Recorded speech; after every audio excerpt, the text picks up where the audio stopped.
This is a Film Stories original podcast. Love this podcast? Support this show through the Acast supporter feature. It's up to you how much you give, and there's no regular commitment. Just hit the link in the show description to support now. This episode is brought to you by Progressive Insurance. Do you ever find yourself playing the budgeting game? Well, with the Name Your Price tool from Progressive, you can find options that fit your budget and potentially lower your bills. Try it at Progressive.com. Progressive Casualty Insurance Company and Affiliates. Price and coverage match limited by state law. Not available in all states. Hey, I'm Ryan Reynolds. At Mint Mobile, we like to do the opposite of what Big Wireless does. They charge you a lot, we charge you a little. So naturally, when they announced they'd be raising their prices due to inflation, we decided to deflate our prices due to not hating you. That's right. We're cutting the price of Mint Unlimited from $30 a month to just $15 a month. Give it a try at mintmobile.com/switch. $45 upfront payment equivalent to $15 per month. New customers on first 3-month plan only. Taxes and fees extra. Speed slower above 40 gigabytes. See details. It took a lifetime to find the person you want to marry. Finding the perfect engagement ring is a lot easier. At BlueNile.com, you can find or design the ring you've always dreamed of with help from Blue Nile's jewelry experts who are on hand 24/7 to answer questions. And the ease and convenience of shopping online. For a limited time, get $50 off your purchase of $500 or more with code LISTEN at BlueNile.com. That's $50 off with code LISTEN at BlueNile.com.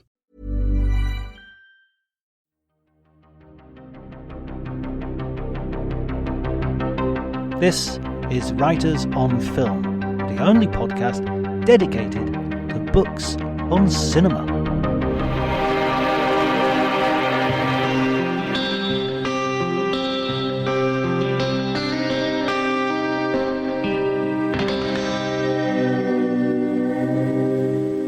Hello everybody and welcome to Writers on Film. My name's John Bleasdale. I'm a writer and film critic, and I'm joined today by another writer and film critic, podcaster as well, an author. His name is Cai Ross, and he is, along with his friend Chris Bainbridge. He's a co-host and author of the book Free for All, which is a episode-by-episode guide of The Prisoner, the sort of cult British TV show starring Patrick McGoohan. And I've wanted to have Chris on the show for a long time because it's one of those shows which fascinates me, and I've loved, and I think I found it about the same time as you did, the early 90s, when they were repeating it on Channel 4. Is that right? It was, yeah. It was the 25th anniversary, and it was the 25th anniversary of all things 1967. So I'd sort of just Sergeant Pepper and the Summer of Love and everything. So it was absolutely everywhere, documentaries made and all these sort of things. But we'd been primed a little bit. There was a show called, do you remember a show called TV Heaven? Yes. It was a sort of, it was a sort of clips, well, not a clip show so much. It was just Frank Muir. It was a very easy job for Frank, bless him. He would just stand there and go, hello, this was in 1967, this was made. And it was a lot of basically shows from each year. I remember the 1967 one had Do Not Adjust Your Set, the sort of pre-Python thing. Right, with David Frost. Yes, yeah. So Channel 4 would sort of put on these things. And then it was the last ever one, and they showed The Prisoner. And the episode they chose was The Girl Who Was Death. And if you're a Prisoner fan, you'll know that you couldn't have picked a less representative episode, because it was a sort of one of these. It literally had absolutely nothing to do with the rest of the series. He wasn't in the village. It was a story, but it was fantastic. Yeah, it's almost like a bottle episode, the opposite of a bottle episode. It's like not in the bottle, it's outside of the bottle. Yeah, but it was just, I'd never seen anything like it. And it had sort of been in the air. The whole prisoner thing had the cult thing had developed, I think, from about the mid-'80s onwards. Because it had a sort of stink of, not failure, it was just sort of, because of the ending, the last episode was so sort of divisive. And then it sort of went away a little bit. And then it started to find the right audience. And then by they showed it again in 1982, and then it suddenly became this big thing. So I'd heard about it, and Chris and I, we both live about an hour away from Portmeirion. And so my mum saying, oh, well, it was only up the road. And so when we started watching it, I couldn't believe that it was literally within an hour's drive. And it just suddenly very, very quickly became this big obsession. So wearing the badge and everything. So when did you visit Portmeirion? Oh, I think that's almost immediately, that as soon as we could. The Christmas of 1992, I think, when it was still being shown. And they had a sort of gift shop there. There's a sort of, in number 6's old house. It's still kind of there then, but it was the prisoner shop. And of course, they had these. They're the thing. There was a thing in The Girl Who Is Death. There was he drinks a pint. Do you remember this? And then you can just about see something on the bottom of the glass, and he has to sort of down the pint to see this thing that's saying you've just been poisoned. And brilliant! Oh no, it's absolutely wonderful. But they were selling these stickers to put on the bottom of pint glasses, and which was highly irresponsible. Yeah, somebody going to the hospital immediately after. Having a stomach pumped, just with the mischief makers from the prisoner circle. But got loads of those pens and stuff. It was always a beeline to go there. But I mean, as a place itself, it's there's nothing like it on Earth. And what's the history of the place? Was it some sort of industrialist, benevolent sort of industrialist, or? Oh, I don't know about his kind of extra architectural sort of past, but he was a fellow called Clough Williams Ellis, who was a master of the +4, wonderful sock wearing gentleman. And I think it was his land. I'm not sure, but he wanted to create an Italianate village, but his kind of brief to himself was that he wanted to create a sort of a village that would basically work within the natural environments that it was already in, would enhance the natural beauty of what it was, as opposed to sort of fitting in a weird way. And he used to basically he'd call it a home for fallen buildings.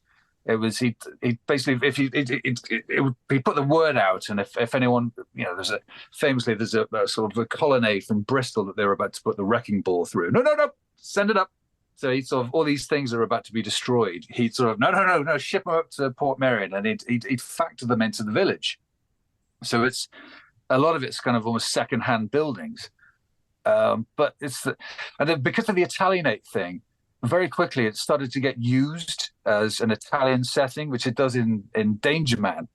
You see all these places. It's an earlier Patrick McGoohan show. It is, yes, which we may be. I'm discussing with Chris tomorrow, in fact, for a Christmas show. But that you'd get that a lot. You'd see these old ITC shows, and so usually Warren Mitchell walking around in a moustache, saying, Signor Templar, you're here. And after some stock footage of the Colosseum, and I know that place, it's Portmeirion, but it was obviously cheaper than flying them out there. It's like the later series of The Persuaders, where there's the stock footage of Cannes, and then they're very obviously in Coventry afterwards. I think so. Actually, I think The Persuaders, they actually went there. There was the budget eating travel thing. They said, no, let's shoot there and use real champagne. You can see Tony Curtis and Roger Moore getting fatter and fatter with it. I don't know, using real champagne. Well, that's a show that deserves a podcast in itself. Surely, yes. I loved all that. It was. Do you remember it was just in the early 90s, maybe they just needed slots to fill. But all those ITC shows started to just come back. Man with a Suitcase was another one. I remember the Man with a Suitcase, they showed all those. And the other one that was great, it's a slightly different, it's not an ITC show, it's an American show. But, and I've got a real hankering to rewatch this, Crime Story, the Michael Mann, Dennis Farina-led show. That was absolutely brilliant. And I kind of haven't seen it. And I actually recently looked on for the DVD, because I thought that's a box set I'd eat, quite happily eat with a knife and fork. And I couldn't find it. It was like imports only. And, there wasn't or like $150 or something like that. It was very, very tricky to find. Yeah, I remember. I don't remember it being on TV, but I remember seeing it in video shops. Mm. It was that classy. I just remember Dennis Farina's kind of mustachioed sort of snarl sort of staring out to the covers, but there were loads of them as well. I can't remember. Buffalo Bill from Silent of the Lambs is a recurring character in it. The actor, exactly. Ted Levine, the actor, is a recurring character. He's ace. Amazing stuff.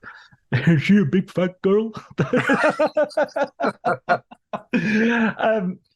So Patrick McGoohan, what about the sort of like origin of the show? Because this is a show that as you talk about in the book and on the podcast is very much sort of Patrick McGoohan's baby. Yeah, well, it started the guy who produced it with him or produced it for George Markstein.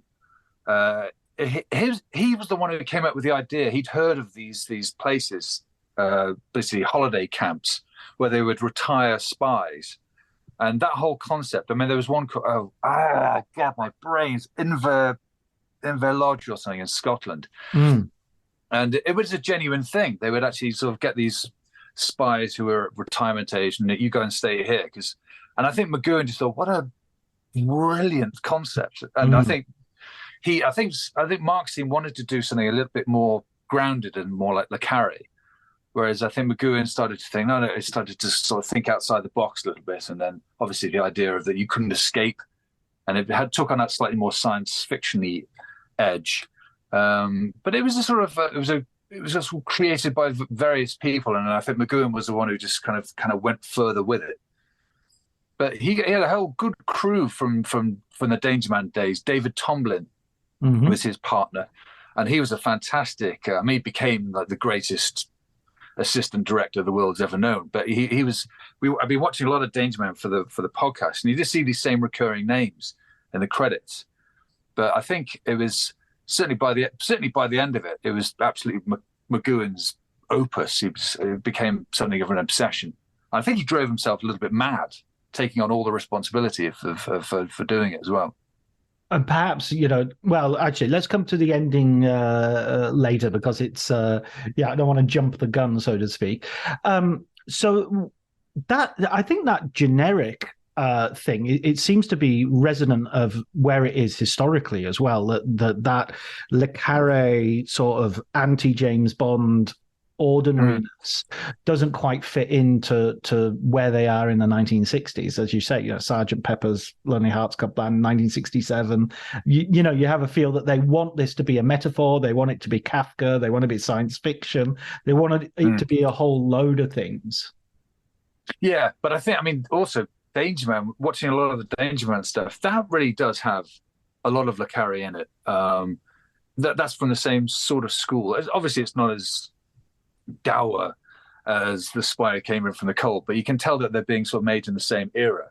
Particularly the first tranche that were half an hour. It's a very different sort of titles. It's like very, very black and white. And then obviously suddenly you're into color, and it just like there are only 2 Danger Man episodes they made in color, and the whole tone shifts completely. And The Prisoner is very much in color, and it's the whole attitudes change then, but it's still, I think, it's trying to be anti various things. It's desperately not trying to be James Bond. It's not trying to be. It's trying to sort of go away from the curve, I think. And again, I know you mentioned, I don't want to make too much of the Sergeant Pepper connection, but it has that 60s thing of sort of going through Victorian junk shops and Edwardian. It's got the penny farthing, and it's got the vintage car that he drives around. And even everybody looking like they're from a croquet party at the village. Yeah, it's a very sort of rather not even British, very English thing, isn't it? But you're right, absolutely Edwardian, Arcadia, Victorian stuff. It was everywhere then, wasn't it? I think talked about this with Chris. It was a sort of rediscovery of that Lennon, the Beatles, all these artists were sort of going back to their childhood a lot, weren't they? And they were starting to rediscover things like Alice in Wonderland and Wind in the Willows. And then suddenly and Pink Floyd were very big on this, weren't they? With the Syd Barrett stuff. Which was, let's face it, the best stuff Pink Floyd did. That's my, that'll be my contention. I'll happily fight you with broken bottles. Bike, bike, bike was the peak of. No, Bike was ace. Absolutely. Yeah. No, it's wonderful. The many stages. Yes, But, yes. But no, it's absolutely at the peak of that. Possibly for the 1967 stuff, which of course they were making in 1966. And then by the sort of second half of the series in sort of 67, 68, the mood has sort of changed. It was actually getting away from that. It was getting just a little bit, but it was at just not sort of peak 60s. It was peak 67, peak May 67. You know, it was so specific. It was wonderful. It was very much a la mood.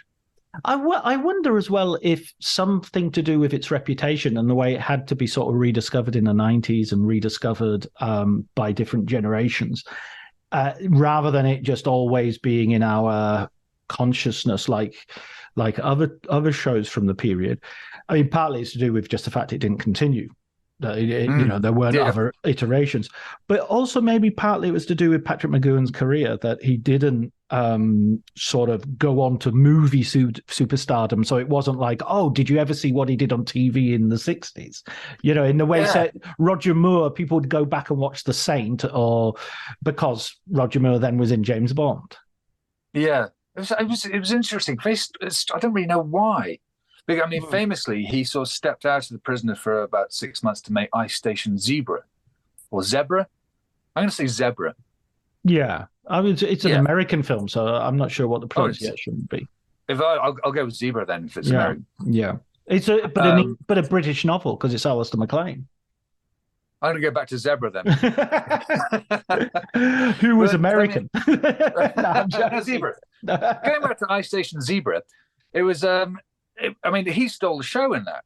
I mean, it was Rock's thing and Borgnine and Jim Brown, but everyone was talking about how great Patrick McGoohan was in this thing. You think, well, I mean, it was a huge hit, and yet he didn't quite. I don't know if it was a deliberate thing, or I don't know if The Prisoner burnt him out, but he didn't. You're right. He didn't have that sort of secondary 70s thing. I mean, Roger Moore, I suppose. He did have the Bond thing, but he was still making pretty big films outside of Bond. But I guess McGoohan never had that big secondary burst as a movie star as opposed to a TV star. Despite the fact, I mean, he did. I mean, there's still these wonderful performances. Obviously, Escape from Alcatraz. Right. Yes. Of course, he plays a sort of sadistic warden of the jail. Yeah, which is a wonderful twist that the ultimate prisoners become the ultimate wardens. But he was great. He was great in that as well. Yeah, I mean, he was in. Of course, the other thing, and I think you cover this in several episodes of the podcast, that his Columbo appearances, and he was good friends with Peter Falk as well. Yes, I think they both enjoyed a dram, but they saw in each other a sort of a brother figure who kind of they could sort of go up against the networks. Because Peter Falk, you've interviewed, you did Shooting Columbo on one of your rights on film, and he was warring with the networks all the time. And I think with McGoohan, he saw somebody else who would quite happily just kind of go, no, I'm not taking it, and just wouldn't accept any of their nonsense. And they were, and who both took it very, very, very seriously. I think Peter Falk, he was an artist. He desperately wanted to make these things as good as they could possibly be. And McGoohan was the same. So I think they had a lot in common. And I think also McGoohan, for all his, this is my thing, he worked well with, like minds, like David Tomlin, like, Peter Falk. I think he kind of worked better as a duo or as part of a team. And he did. He wasn't just in them. He directed a lot of those. He rewrote a lot of his episodes. So he was a big part of Columbo. I think Peter Falk's, whenever he got the chance, he'd sort of go on about how great Pat was. I mean, one of the great points I love from David Koenig's book, and the episode we did on Writers and Film was brilliant. Shooting Columbo, I think it's called "The History of TV's Most Rumpled Detective." I love one of the stories is that he did whenever he'd come back from a John Cassavetes movie, he'd do Husbands or he'd do Woman on a what's it called? Woman Under the Influence. I was almost going to say that. Yes. No, I was going to say that. So I channeled that mistake into you. I projected it onto you. Woman Under the Influence. When he'd come back from filming one of those, he would want to transfer that into Columbo. He'd go, let's just improvise scenes. I don't want to go with a script. I want to improvise script scenes. And they'd be like, but this is a really carefully constructed teleplay where we need the audience to know information. Otherwise it won't make sense because it's about an intricate crime and you detecting it. And he was like, he didn't care. He just wanted to, to have it. He wanted that honesty in the TV shows, and it goes with what Patrick McGoohan was quite happy to do. I think with The Prisoner was have real ambitions above and beyond what I think other people were expecting. Oh yeah, very much so. That was great. He used to do sort of just endless takes, and it's like, this is a TV show piece. We don't do endless stuff. We do two. Absolutely. And he had Cassavetes in one of them as well. Etude in Black, and I think Ben Gazzara Ben Gazzara actually directed my favorite episode, Friend Indeed. Is that the one where they're on the cruise ship? He directed that one as well. With Robert Vaughn. That's right. Wearing the amazing red sort of a black suit he looks like Benicio del Toro in The Usual Suspects. It looks amazing in that. And that's one of those where you learn a fact from a Columbo episode, which is it's a really throwaway line where it's a feather and they say, oh, well, maybe it came from a pillow. And he goes, oh, no, they don't. They have foam pillows in a medical place because of allergies. And you just go, how the hell did you know that? And plus, I'm going to memorize that forever. I'm always going to remember that fact. What was the other Ben Gazzara episode? Ben Gazzara was A Friend Indeed. It's one where he plays with it a little bit. It's the chief commissioner is the baddie. But it's got those, and it's got a real sort of grittiness to it, which sometimes you don't get in Columbo's. They can, it's just more grittier than and the baddie, I forget his name, Richard Kiley. It doesn't even try to make friends with him first. There's none of this kind of sort of jocular sort of to and fro's between them. He's Columbo's his subordinate, and he makes no attempt to sort of befriend him at all. And so by the time he sort of gets him in one of the greatest gotchas, it's such a wonderful sort of you deserve this. Yeah. I'm going through them at the moment, and I think I'm on season 4 at the moment. I'm just sort of treating myself to a Columbo every 2 weeks, and it warms the heart how good they are. There's such quality TV. There's room. There's room in your screening schedule for one, great sort of crime series. Well, there's a channel over here. I don't know if you get it, but every Sunday that's all they put on. So it's just almost impossible to miss them. Right. But it does. I mean, I don't have that kind of time in my life, alas. But that sounds like a perfect day, just not getting up. It's nothing but Columbo, just endlessly all day. Just ration yourself one every 2 weeks. That's just suddenly think about it. Actually, no, that's just gorging. You need to ration these things. Yeah, because otherwise you start to see the strings and you start to see the repetitions and you start to see, I see what they're doing there, and but I also because that's how they made them. They made them kind of quite rarely. They would have like a year in between seasons and things like that. So they would spend a lot of time on them, as you were saying. There was a lot of care spent on them. Yeah, and they were made by really good. I think Jonathan Demme directed a couple. So a bit like The Prisoner. Actually, they had and also Danger Man. You start to see these directed by. And a lot of these things, Charles Crichton, Seth Holt, these are, wow, my God, these are proper movie makers. There's a reason these things look so good. And Don Chaffee, who directed the first, I don't know, well, they were spread across, but I think the first tranche of episodes, he directed it. He was a pretty Jason and the Argonauts. He directed A Million Years BC. He was a big. He was used to sort of creating massive widescreen epics, and it shows. You know, a lot of TV when it's directed by journeyman, to use sort of. You can kind of tell, or people who are actually used to just making television shows, when you actually started to bring in more cinematic eyes, it definitely showed. I always thought that bit of him running across the beach and getting caught by the bouncing ball is like, that always struck me as something that wasn't televisual. That was something that felt like a movie, you know? Yeah. Oh, yeah. You know, it's just something about that image was much more graphic and much more, you know, cinematic. You know? Oh, I agree. And it was very handy. You can tell the episodes that were actually shot there, as opposed to, because they would basically shoot as much as they possibly could on set or at Port Merion.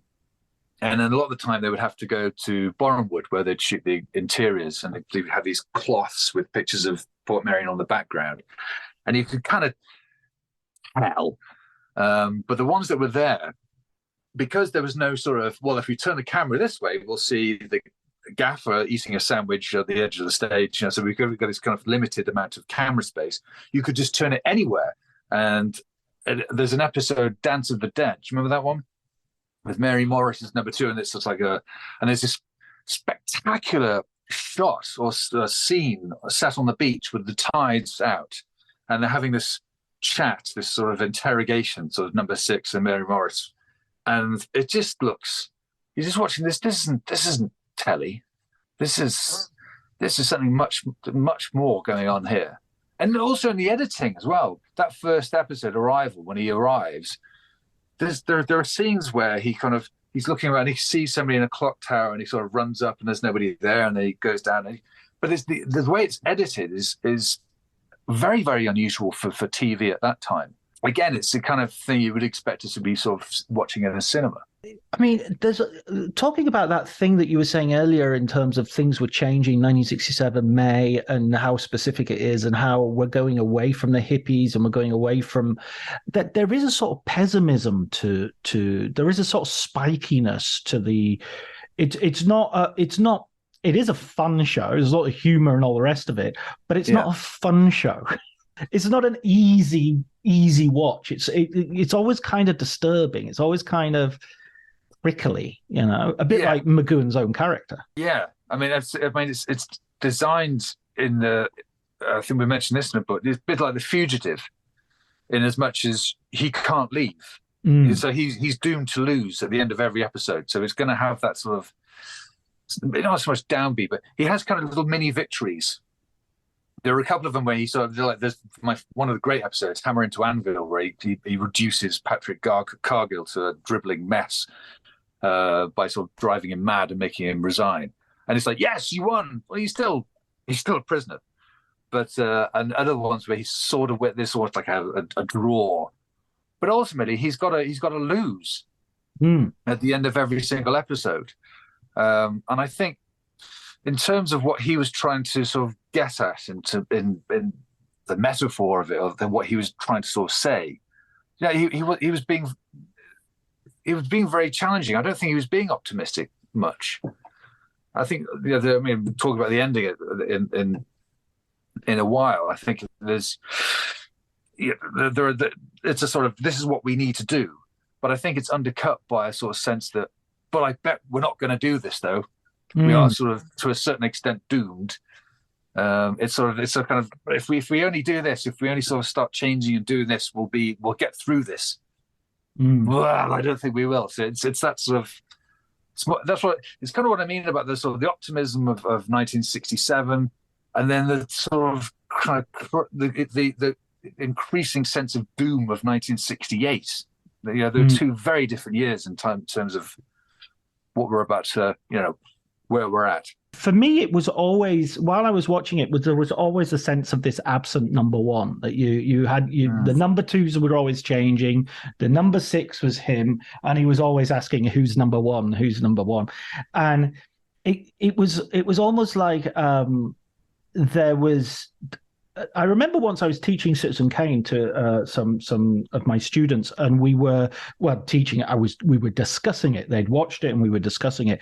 And someone said to me, "Oh, spoiler for Citizen Kane, Rosebud." They said it's meaningful, but it's not explanatory. And I thought, that's really interesting. That's such an interesting distinction. I know what you mean. It does mean something. But when you think about it, it doesn't really. I mean, if it explains, if you're saying it explains everything, then it's kind of very trite as a film. He became a big media mogul because they took away his sled. It's sort of like which symbolized his childhood and blah blah blah blah blah. But if it means something a bit more poetic and resonant and you can't quite pin it down, then I get it. And the same is sort of true of number one. Is it like, what is this thing? Oh, it's just you. Could be quite a trite way of going forward. But the fact that number one is sort of the power behind everything, and it doesn't, it's more a force than it is an individual. Yeah. And I guess, another spoiler alert. After everyone thinking, oh, it's going to be the butler or it's going to be this, it turns out that it was actually, in again, an extraordinarily edited, brief scene. It turns out to be himself. But in exactly the same way. No, that isn't himself. It's just by this point in this particular episode, everything is a metaphor. It's not even vaguely a spy show by the final episode. But it's not. But that barely scratches the surface of what that actually means, or what that even suggests. That you're your own prisoner or something. You can sort of reduce it to slightly sort of something as trite as that, like we are our own worst enemy. That's what it's all about. But it's. We could talk about that for hours and hours and hours and hours. But and again, that's kind of what the hope, the element of hope that I was sort of talking about. They said, well, if you actually accept that, then there's probably something you can sort of take control of yourself a little bit. But I think without saying, it's all everybody else's fault. No, it's mine. It's me. I'm the one. I'm the one who's still in bed at noon. Yeah, but like that ending was. How was that received? Was it was because I haven't looked into this as deeply as you have. I obviously saw it as the ending, and to me, in the 1990s, it felt of a piece with the whole show and crazy AF, as the kids say, but not necessarily, not necessarily wildly out of. Well, it was. I think because there were so many. So it was doing very, very well. It was a big. The numbers for its viewing figures were in the tens of millions. So it was still a big show. It wasn't designed to be a little cult show. It was designed to be a big primetime thing. So all in the papers, who's number one? Da, da, da, da, da. Oh, we're going to find out. So it was a big deal. And everyone was literally expecting a chair to turn around and it would be Orson Welles stroking a cat or something like that. And it was just like, and then it was, what? And no one could understand it. And it gets a little bit apocryphal at this point. Apparently Magoo was chased from the country. People were sort of, the ITV switchboard just basically caught fire, and pitchforks and torches and all that sort of stuff. But it was designed specifically to not to be controversial, but to sort of get everyone sort of reacting. Whether that was kind of, how dare you? I've sat through 17 hours of this. I wanted Roger Moore to be number. You've denied me. Or people just going, genius, brilliant. So I knew it was going to be him all along. And little things like, in the opening titles every week, it says, who are you? I can't remember how it says now, but you're no, I can't remember. There was sort of hiding in plain sight bit of dialogue, which I can't, brain is. Well, maybe even it's a sort of, who is number one? You are number 6, sort of. That's exactly what it is. Yeah, you, comma. all that sort of stuff. So it was. It was newsworthy. It was in all the papers the following day and everything. My God, what's he done? And I think that's exactly what McGowan wanted to do. I think he desperately wanted. He didn't want some passive sort of, oh right, great. Oh, what's on BBC Two now? Yeah, exactly. He wanted everyone. Yeah. The end of the Truman Show. That's got to be one of the best endings of a film ever. Isn't it brilliant? Yeah. Yeah. See that, John? Yeah. That's whatever the great drama is about the Truman Show, everybody will just turn over. It's not like, no, it's not going to be the end of the world. Exactly. You know? And if you ask Chris Bainbridge, he'll say, because there was, I don't know if you, it's best to pretend it never happened, but there was an actual remake of The Prisoner. Jim Caviezel. Jim Catweasel is and it was all a sort of dream and a big pharma thing. Forget it. If you ask Chris, the best remake ever of The Prisoner was The Truman Show. It's like if you were going to do it now, you know, in an age of 24-hour rolling TV and all that sort of stuff, that is exactly what The Prisoner is. Ready to pop the question? The jewelers at BlueNile.com have got sparkle down to a science with beautiful lab-grown diamonds worthy of your most brilliant moments. Their lab-grown diamonds are independently graded and guaranteed identical to natural diamonds, and they're ready to ship to your door. Go to BlueNile.com and use promo code LISTEN to get $50 off your purchase of $500 or more. That's code LISTEN at BlueNile.com for $50 off. BlueNile.com, code LISTEN. This episode is brought to you by Progressive Insurance. You chose to hit play on this podcast today. Smart choice. Make another smart choice with Auto Quote Explorer to compare rates from multiple car insurance companies all at once. Try it at progressive.com. Progressive Casualty Insurance Company and Affiliates. Not available in all states or situations. Prices vary based on how you buy. How do you stand on the sort of, you know, okay, it's a metaphor. Do you feel there are metaphors and analogies which are sort of like coherent? I know I read Alex Cox's book. I think you had him on as a guest, didn't you? We did, yes. That was great. And he's got a very, I might have even put you in touch with him if I remember rightly. He's got a very specific theory about what The Prisoner is, and it's like, that's it. It's the British nuclear arms program, the independent nuclear attempt to get an independent weapon.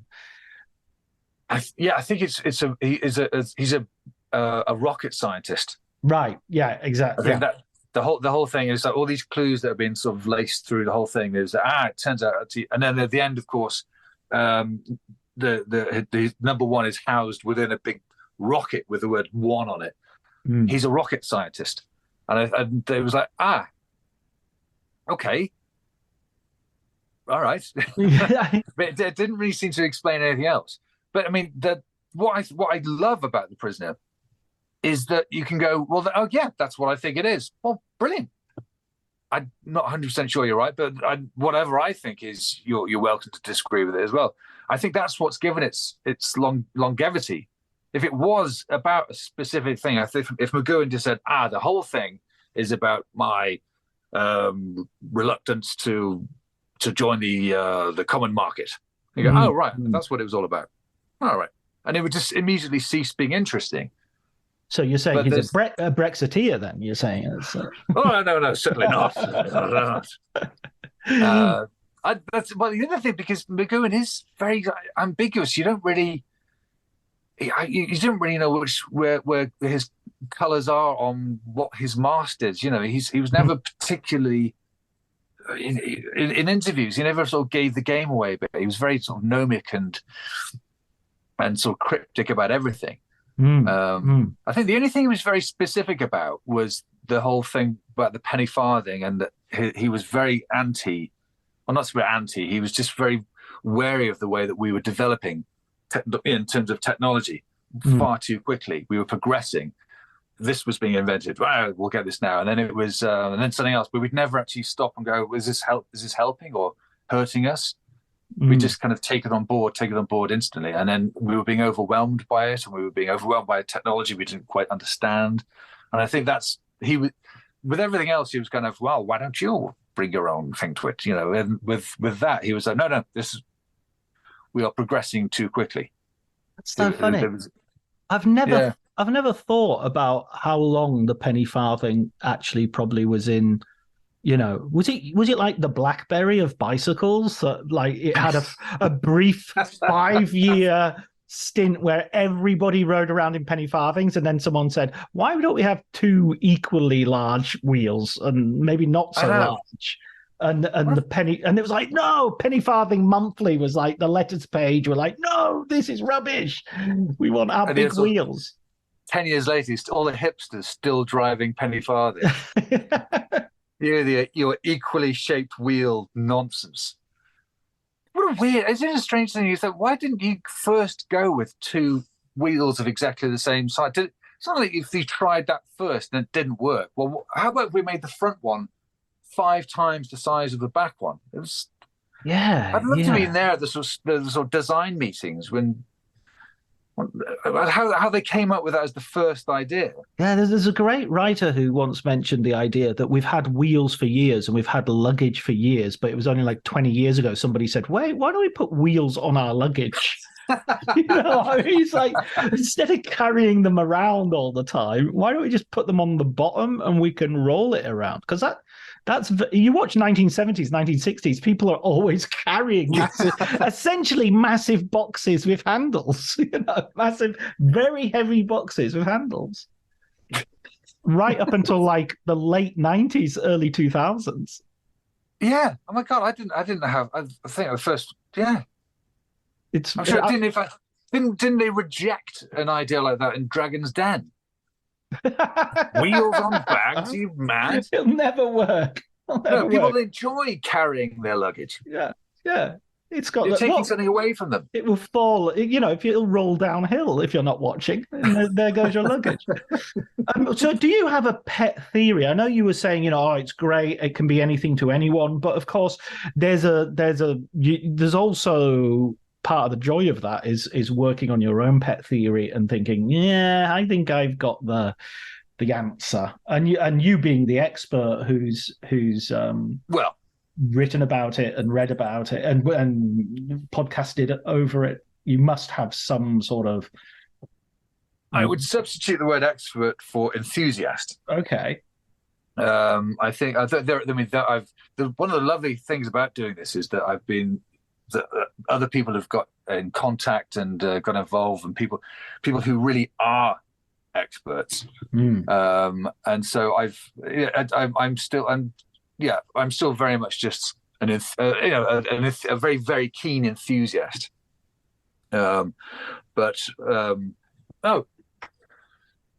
Yes, thinking about your question,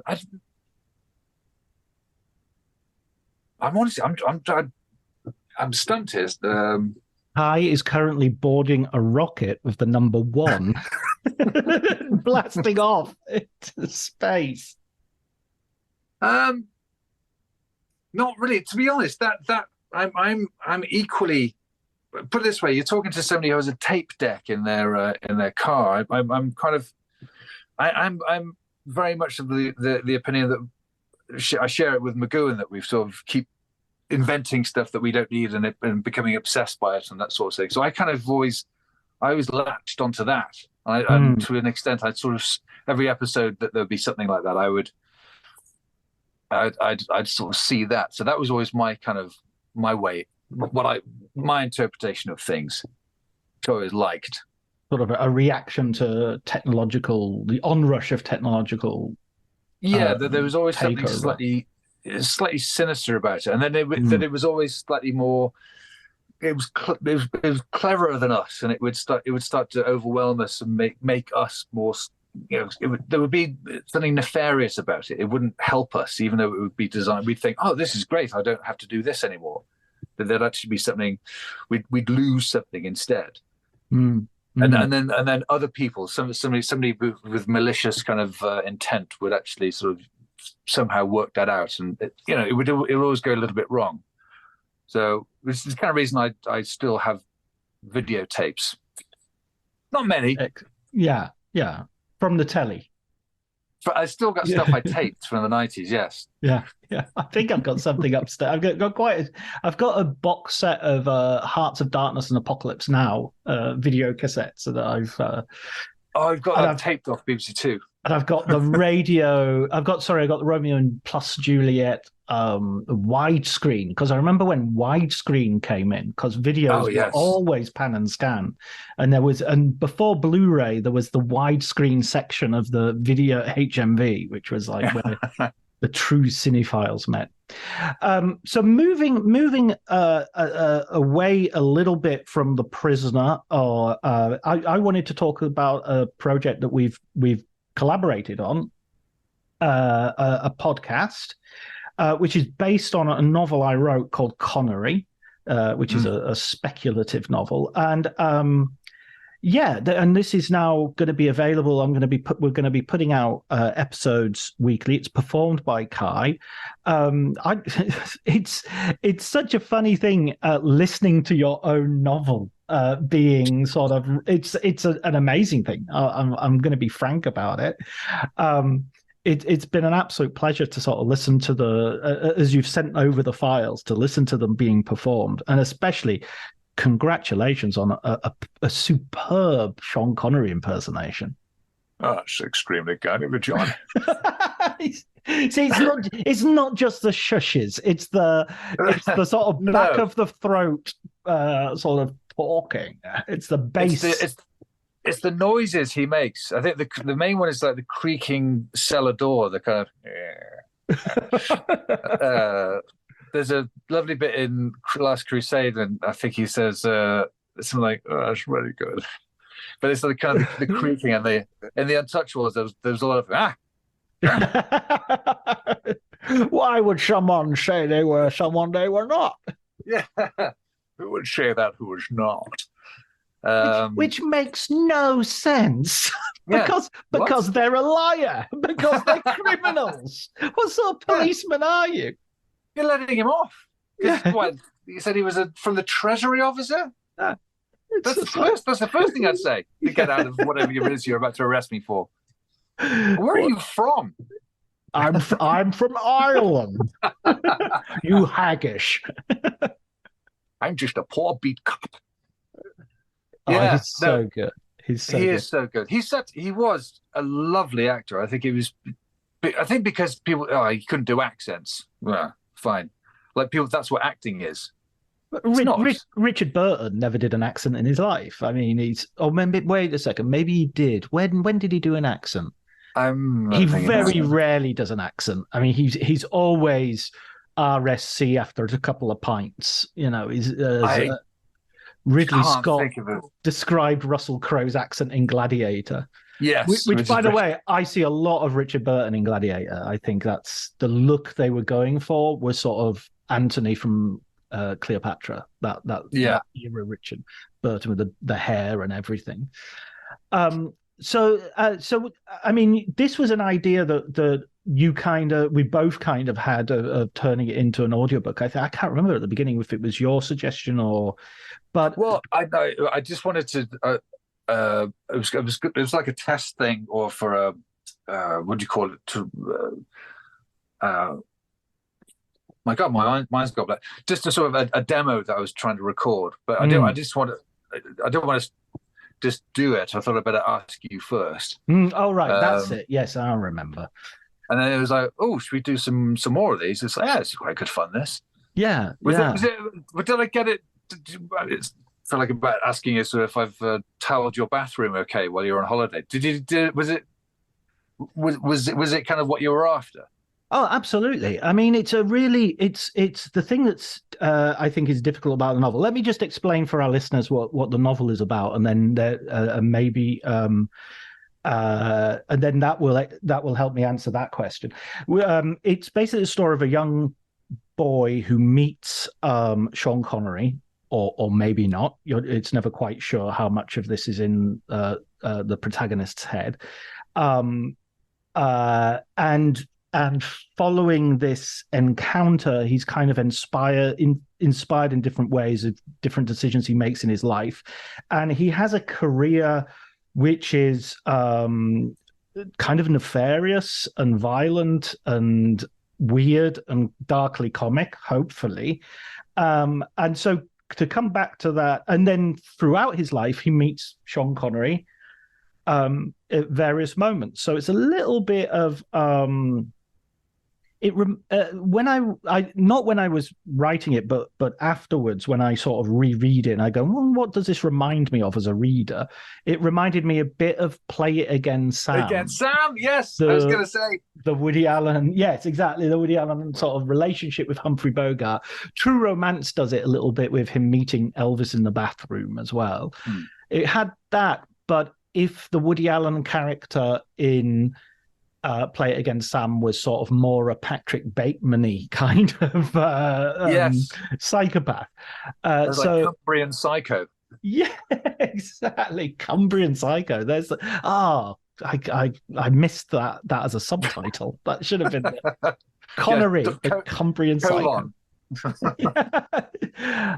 So I thought that you really got that tone, because you basically have to play you have to play a whole range of characters, because he goes to different places. It's very sort of globe-trottery. Slightly inspired by Bond. He goes to Paris on his first mission, and spends some time in New York. And that's kind of supposed to be like, you'd have the James Bond where Diamonds Are Forever takes place mainly, the book as much as the film takes place mainly in America and things like that. You'd have these very specific, geographically located. There are some James Bond films which are really geographically located, actually. You sort of Live and Let Die is just in Harlem, and I'm just starting to read that one now. Yeah. Oh, that's a great book as well. It's a really that's one of the more sadistic ones. Yeah, and I just read Dr. No as well, which is remarkably similar to the book, to the film. Because some of them really are. I mean, The Spy Who Loved Me is. But increasingly they just basically bought the title. Yeah, and that was it. Ben McIntyre wrote a great book about Fleming, and he said that I think Spy Who Loved Me came after Goldfinger. It came after one of the more successful ones, and he said it's just like seeing somebody in a decathlon, beat the world record in the hurdles and then kill a judge with the javelin. in the next event. It's such a disastrous drop in quality that it's that everybody was sort of astounded. Oh, maybe Ian Fleming is a serious novelist. Oh no. Yeah, absolutely. What attracted you to the novel because of course you would, as you say, you were doing it as a project, but you read the whole book at that point, and so well, it was up on Substack. I thought it was very, very funny. Some of the I know you don't want to hear the sort of praise being piled upon you too much. No, I do. John, you're a genius. There you go. That's what it is. The rest of this podcast will just be that on a loop. No, it was. I just thought it was genuinely very, very funny, very incredibly dark at points. But I thought you got the balance just right, and I just enjoyed reading it, really. But as a trying to do to capture Sam Coleridge, as he's called, brilliantly, because he's so incredibly violent, just unpleasant, and you can't play him. I thought it'd be quite. You were trying to obviously go for something slightly comic, so I thought the best way to do it would be to have him play as just the nicest person in the world, Yeah, and the way you just describe, and then you're describing these appalling things he does in a way that kind of sounds like Paddington. Not quite so, but just going for that sort of that. If you were going to play him as some sort of somebody who knew he was villainous. People trying to play bad as bad. I think, come on. Yeah, that's where the Patrick Bateman thing sort of falls down. It's like Patrick Bateman's an evil yuppie, even if he isn't a murderer, so it doesn't really matter, Whereas this guy genuinely thinks, why do I keep getting into all this hassle when I'm when I'm trying my best to be, to be nice, and everyone should just get on with everyone, and Yeah. Yeah. No, it was. I know it was just, and there were lovely call. You know, as you went through it, there were callbacks to the start, and you felt that something was making more and more sense as you read it, and it was. I don't know, just thought it was really good. I So forgot. I forgot it on. I put it on Substack. That's absolutely. Yeah. That was right in the very first weeks that Substack sort of came out, and I thought, oh, what could I use this for? What could I, and I'm not sure how many people actually went through and read the whole thing there. I think it's about. I mean, the first one got a lot of sort of clicks and whatnot, but by the end it was about 40 or 50 clicks. So you're just sort of going, okay, some of these might even be people who've just clicking for the very first time and going, what's this? Doesn't make any sense. It was only halfway through they realized it wasn't the autobiography of Sean Connery. Well, I do worry about that actually. When I was first sort of pitching it to as a to my agent, who kind of wasn't too keen on sending it out, I have to say, hence the podcast. It was kind of that sense that maybe calling it Connery, people would want more Connery in it. They'd want it to be a novel about Sean Connery that is sort of like Blonde for Marilyn Monroe. Yeah.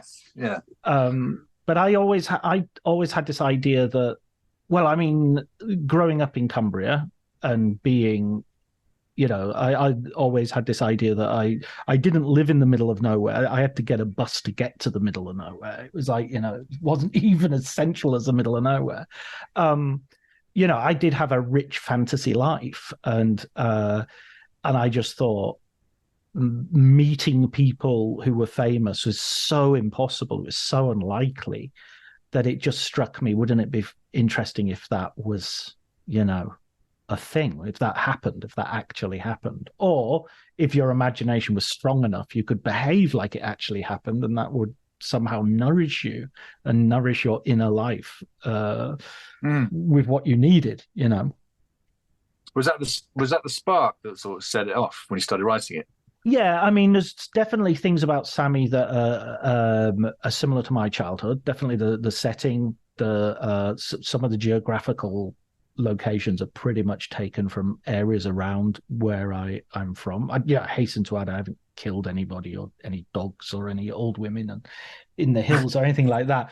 But I remember as a kid, I would definitely, any trip to the toilet would involve me screwing a silencer onto my gun and taking out some terrorists on the way up the stairs and rolling a grenade into the living room before I came down and machine gunning the survivors. That, and to be actually perfectly frank, I still do it a little bit to this day, garrot the odd imaginary sentry. I used to, but I don't have the knees anymore. Right. Well, watch Wild Geese and see how much. I was watching Where Eagles Dare, and I know it was famously called Where Doubles Dare, wasn't it? Yeah, that was Clint Eastwood's crack. Yeah, but there were so many fantastic scenes of like this Richard Burton sort of abseiling down a cliff and then just dropping into shot. This quite clearly a different dimensioned man dropping into shot. Talking about, I mean, Clint Eastwood had he's one to talk, because if you watch the first Fistful of Dollars, there's a scene where he's sort of galloping from one sort of setup to another, and he's very obviously not only not Clint Eastwood, he's not wearing a hat, and he's got like an afro. It's just really, it's like the worst possible double ever. It's just like guy on horse. He'll do. There's another Richard Burton film called Breakthrough, which was have you seen that with Lee Marvin? No, is that the one where he's a German yes. soldier? Yeah, like 1980. Yeah, and it's an unofficial sequel to Cross of Iron, Sam Peckinpah's Cross of Iron. He's got the same name as James Coburn's character in Cross of Iron, and it's just absolutely he's so old and he's so obviously got a bad back. I mean, like in every action scene, you can see he's got a bad back. Yes. It's like, has he been shot? Oh no, he's just got a bad back. If he has to do anything more than pick up a pen off the floor, they call him a stuntman. You can see him wince as he moves a piece of paper across the table, As he lights a cigarette, it's like, oh, how? God That's damn it. even his hand with the lighter. Yeah. It's obviously a fake hand. This comes up. God can't raise it, old boy. Sorry. Yeah. Right, close up here. It was amazing. Some of those actors. We talk about this with the Prisoner. These actors. Like, my God, he must be about 65 there. And you look him up, and he was 38. Yeah. Connery, in Diamonds Are Forever, he was 40. Yeah. What? I'm 10 years older than Connery was in Diamonds Are Forever, and I don't look anywhere near as old as he looks in that film. No, my God, he just decided I don't have to try. I don't have to stop anything and eat whatever I like now. And I can just in those times he kind of. His Bond films, he aged so rapidly throughout those five. Well, yeah, was it 5 or 6? 6 initially did, wasn't it? 6, because then he came back for. Oh no, he came back for. He skipped 1969, didn't he? So there was a bit of a 2-year gap. But he, and then of course, poor Richard Burton. You think, well, look at him. He's 75. Of course, he's going to. No, he's not. He's not. No. But I suppose none of us. I don't think anyone drinks that kind of quantity of scotch now as was standard back then. Trevor Howard. He was on 2 or 3 packets of cigarettes a day as well. I mean, he was puffing away through cigarettes all the time. Got my oath. Yeah. I mean, he's just the best. He's my favorite actor, I think. Burton and Connery are the 2 actors I come back to time and time again. Yeah. Connery, I was thinking, because do you know what? There was obviously you're a Robin and Marion fan. Yeah, Richard Lester. Yeah. Because one of the other things when you're doing Sean Connery, you suddenly have to just imbue yourself with as much kind of masculinity as you can possibly inject into yourself, because that's kind of what he is. That's kind of. But watching Robin and Marion, there's such a lovely scene where he's talking to her, having rescued her, and he just says, it's just a simple line. He says, "You're so beautiful," and his eyes. He's puppy. He just turns into a puppy, and he could do all these different things. As I was saying, he's such a much better actor than people take him for. They just think he's this big star, but a lovely actor, I thought. I think the same thing's true of Michael Caine to some degree. That people, for years and years, there was this idea that Michael Caine was wooden and always played Michael Caine, and then. No, he does so many daring things, Oh, I'll be down a sec. That's very kind of you. Oh, sorry about this, listeners. I'm being offered appetizers. Oh, lovely. Oh, lovely. Yes. Yeah, appetizers. Rice on Film will now become temporarily the cooking show. Yeah. Well, we were talking about recipes before we started recording. We should have just included all of that. We should. In fact, we should actually. Rice on Film from now on should end with a recipe. Well, go on. Give us a recipe, because you of course have a wonderful restaurant in North Wales. Oh, this is true. Yes, I would. 500 meters from this cinema. As the crackling noise as the advert ends. Westless is available in the foyer. In the interval, you'll be able to buy King Cones. If you're drinking Bacardi. Do you remember that? The dog and duck down the high street. Yeah. Catching the last bus home. You think, hang on, I was 10 when I first saw this advert in the cinema. I'm 19 now. Surely other people are paying for adverts. Yeah. Yes. It's Ray Brooks. Do you have a recipe for us?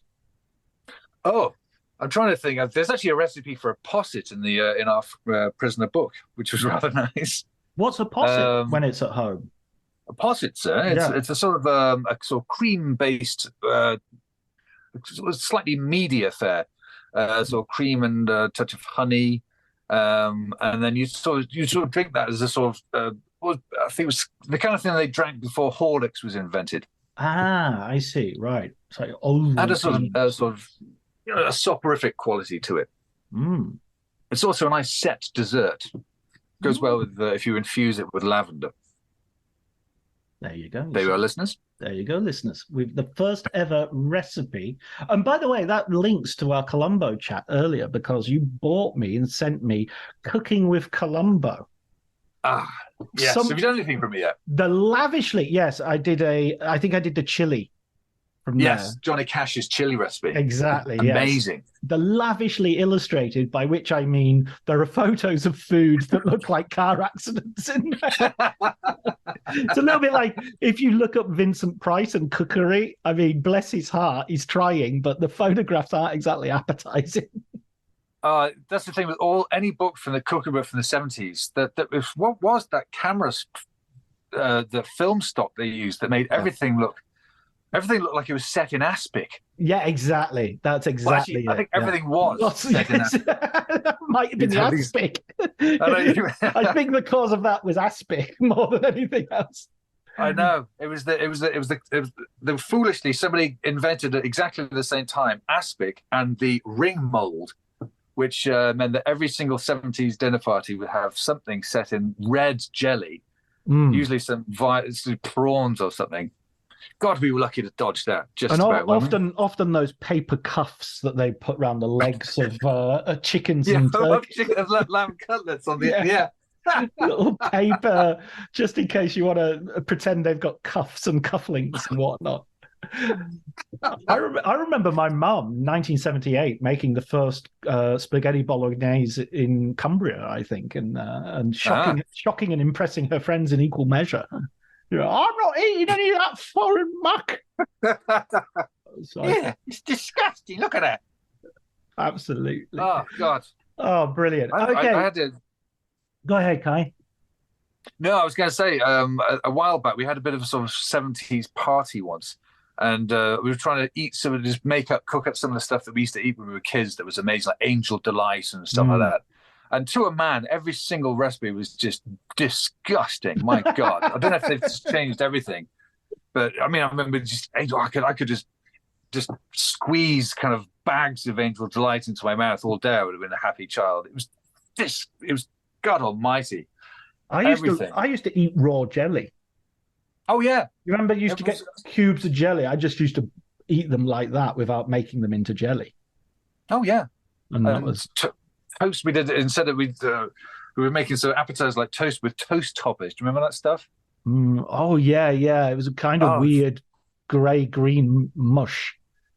It was yeah.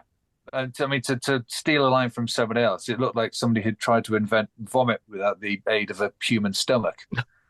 And then it was mass produced and just put it on toast maybe. I think you put it on toast then you grilled it. Oh, God, Lord. It was from the same devious minds that brought you sandwich spread. I know. This recipe section's taken a terrible turn. I remember going to Quick Save to buy vodka, and the cheap vodka, when I got it home, I looked at it and it was too cheap to be called vodka, and it was called Tolstoy Spirit Drink. And it was like, 4%. 94% or something. I know, it wouldn't even strip paint. Yeah. Oh, God, Lord. Brilliant, Kai. I think we've encouraged everybody to go forth and revisit the 70s and the May 1967. So the book is called Free for All and named after the podcast, which is also called Free for All. I'll put links in the show notes, and I'll put links to our new podcast, Connery, which is the first episode is already up, and the second episode is due up this week as well. So hope everybody who listens to this will give it a shot. And thanks very much for for coming on.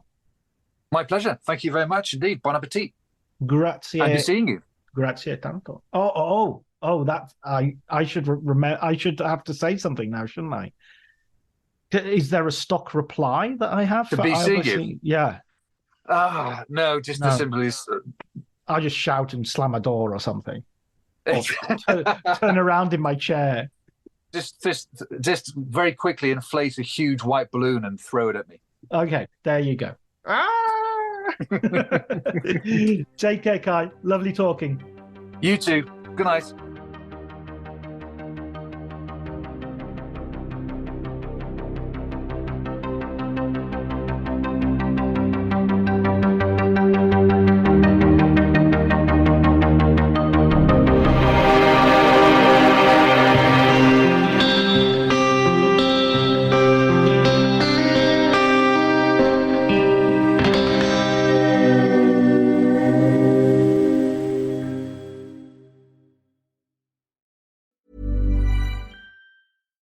Cue the fireplace and your favorite fall movie. There's nothing better than a cozy evening at home with a glass of First Leaf wine.